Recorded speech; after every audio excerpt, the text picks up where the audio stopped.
So the game's just about to start. By the time this video is up, I will be live. Literally, the second I go live, I am, the second I go live, you will see me straight away. Well, the second this video goes live, I'll be live. But before we get on, if you guys are new to the channel, subscribe. We're trying to hit 20.5k. But I don't have time really to go over this on stream, so I'll go over it on video, and I'm going to be live. And it's talking about Christie Sides.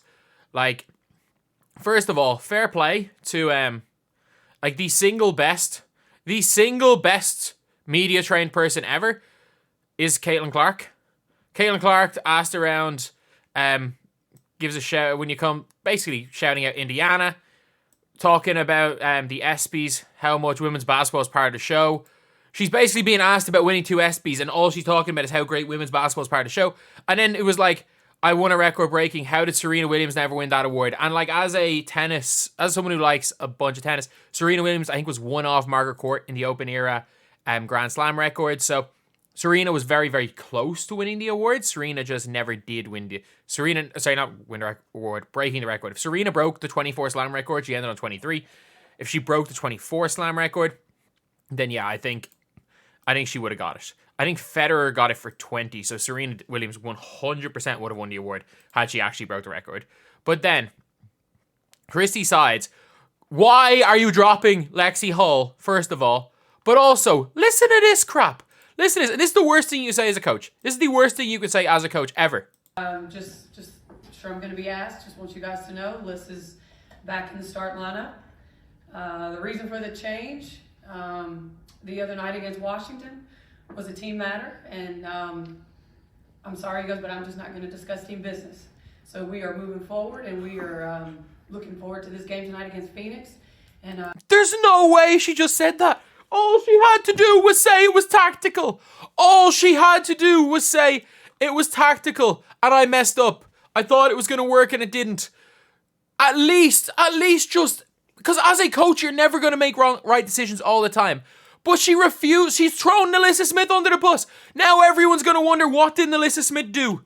What did Nalyssa Smith do? And that's genuine, as some people were saying. They were like, maybe it wasn't a, maybe it was a situation where, oh, maybe she actually did something. And I'm looking at Reddit right here. Also, shout out to everyone on Reddit. Like, half of the ideas for videos I get are from Reddit. So shout out to everyone on Reddit. When you see here, can't she just say she was experimenting? Why throw your young player under the bus and invite speculation? Coach needs to go. She needs to be gone. She needs to be gone. Like, tomorrow. And the worst part is, there'll be a video on this tomorrow or later on today. Lynn Dunn has come out publicly to defend Christie Sides. Fire her now. She should have been fired right now. You can't do this to a young player. It doesn't matter who you are. We've seen what happened. We've saw what happened with like Jadon Sancho. Jadon Sancho is a super football player. Will never play for Eric Ten Hag again. Like, the difference is at least Eric Ten Hag is a good coach. At least he knows what he's doing. She's terrible. She's terrible. She's throwing players under the bus. This is embarrassing. So basically, it was a suspension. All she had to do was say she was experimenting. This is why players will not trust you. This is why your players will not trust you. This is why Teresa Weatherspoon is loved by her players. And you can tell anytime she calls a timeout. How the hell is a player meant to respect you when you don't have their back? How is a player meant to have your back when you don't have theirs? I don't even particularly like Nalyssa Smith as a player. But how is any player on this team meant to have your back when you don't have theirs? And you're smugly saying this. You know how to gain respect to your players. Even if it is like a team matter, if it is a suspension, throw yourself under the bus. Throw yourself under the bus and just be like, sorry, wrong decision. I messed up. That's how you're going to get respect from a player. That's how you're going to want to get players to play for you. And Lynn Dunn, if she is in a job more than one day after the season is ending, you need to be fired. I don't even think it's her at this fault. She is incompetent. She is incompetent. She's throwing her players under the bus. She's thrown everyone under the bus. She doesn't know the first thing about the sport of basketball. That's fine. That's fine. Like, again, she doesn't know the first thing about the sport of modern basketball. Maybe she knew about basketball 10 years ago. But I'm telling you,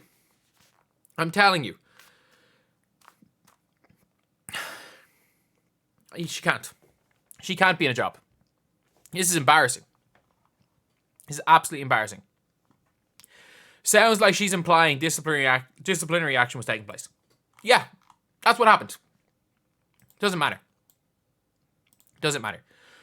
If Nalyssa Smith, maybe Nalyssa Smith, for all we know, she could be a bit of a loose cannon. But you see how you can get Kennedy Carter on your side. Kennedy Carter is one of the most talented guards the WNBA has ever seen. But everything with Kennedy Carter, the problem with Kennedy Carter has all kind of been in her head. Even when she was with the Sparks, when it wasn't like 2 years ago, I watched footage of her and when Liz Cambage were on the same team, where it was crazy. Like, she genuinely was getting in her own head, not even like angry way. She was just freaking herself out on the floor at times. So, like, and you've seen what Teresa Weatherspoon has done. She's gotten the best out of that player. Like, how the hell is Christie Sides meant to get the best out of any player? And how is Lynn Dunn, someone who should be in the Hall of Fame for her contributions to the sport of basketball, how is Lynn Dunn this blind to see this? Look at the comments, especially since most people were just suspected that she was trying a new lineup. Nobody thought that something had happened. I don't even blame Sizing where she didn't want the job, but the first real culprit is Lynn Dunn. At this stage, Lynn Dunn. And also, what the hell is Katie Lou Samuelson doing starting this game? Who the hell is going to guard Kat Copper? Are you putting Caitlin Clark on Kat Copper? Because apparently Natasha Cloud's out as well. Are you putting Caitlin Clark on Kat Copper? Are you putting Kelsey Mitchell, the worst defender on this entire team, on Kat Copper? Kat Copper going for 40 today. She's going for 40 at this rate.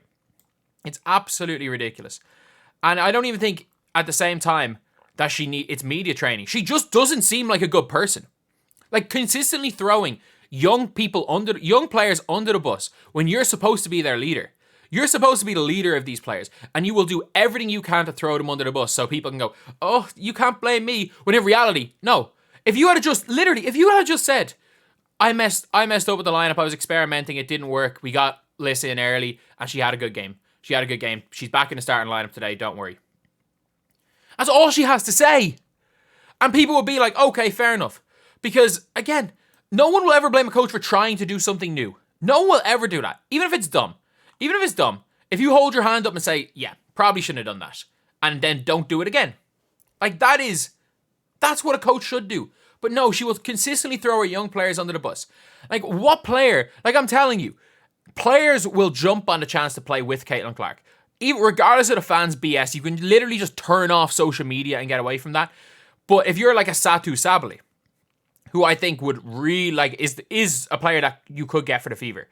Satu would be by far the best player because Satu isn't nearly as well known as a lot of these players because she hasn't played this season. But she can come in next season, ball out with Caitlin Clark, be an all WNBA player again, and all of a sudden, she's there being talked about like one of the greats, and every single brand deal that's available she's going to get. But no, with this absolute incompetent, she doesn't even seem like a nice person. That's the worst part about it. She doesn't even seem like she's a good person. Sometimes there are bad coaches where you're like, you know what? Oh, I like them.